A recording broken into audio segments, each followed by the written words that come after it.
This next question, you may feel free to answer or not.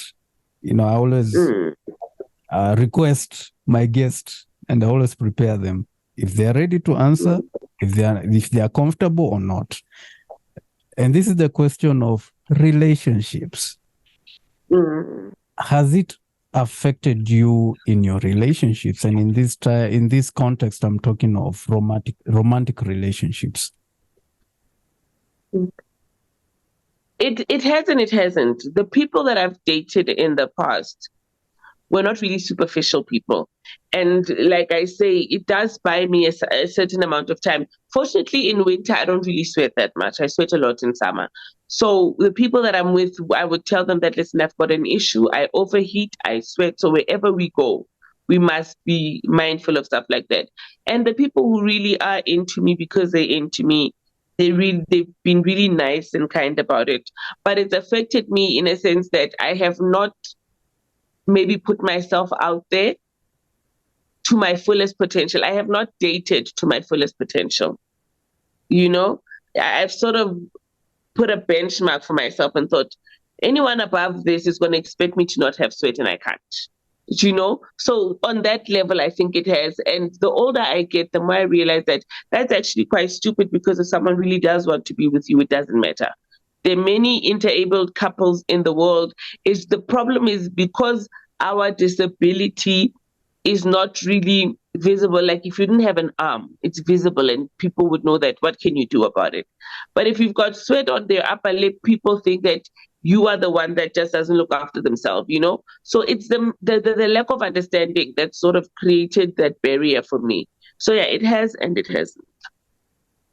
And being subconscious also contributes to it.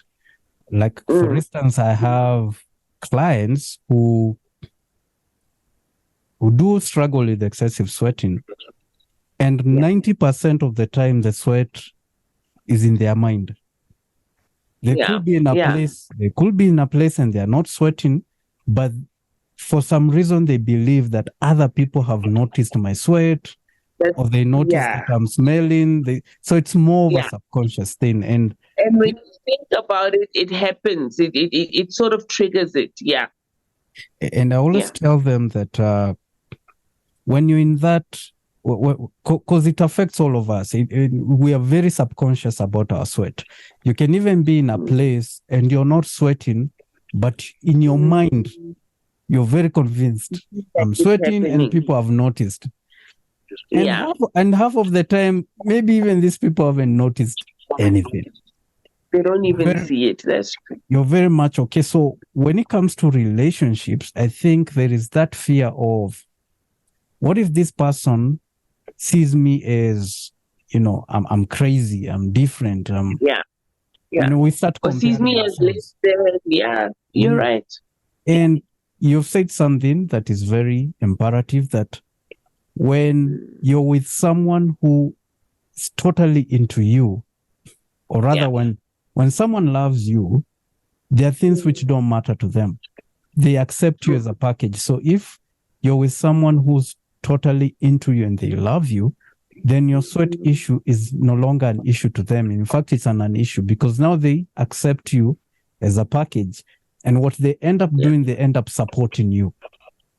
So True. those, if they come across a research, they share it with you. If they come across a treatment option, they're even going to invest in you because you're a package to Your them. well-being. So when That's we true. start limiting ourselves, we limit ourselves because most of the things are because of how subconscious we are when it comes to our sweat.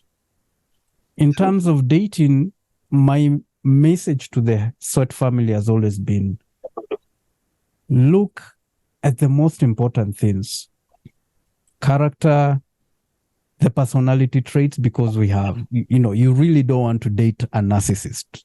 You really don't want to do Yeah. that. So tell them, Yeah. look at the character, look at the personality traits, look at the most important things, not the superficial things. And then Yeah. always be open. Let the person know, I have this sweat issue. Don't hide from them. Mm, Don't remain mm, silent and expect them to understand. they cannot understand until you talk to it, Share. talk to them, share, talk to them, have that conversation, sit down and tell them, hey, I have a sweat issue. This is I'm me. dealing with this issue.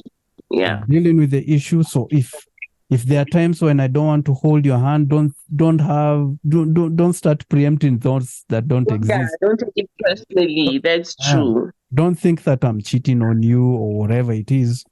Just understand. That's I true. always tell the sweat family, be open and be honest, because if you don't share, then you're going to create thoughts to your other partner, thoughts which don't even exist, right? So I think it's a good thing that when people understand, and it's very crucial, understand your sweat first, understand that all these other things that make up the sweat journey, being subconscious about your sweat, worrying about what other people think about your sweat.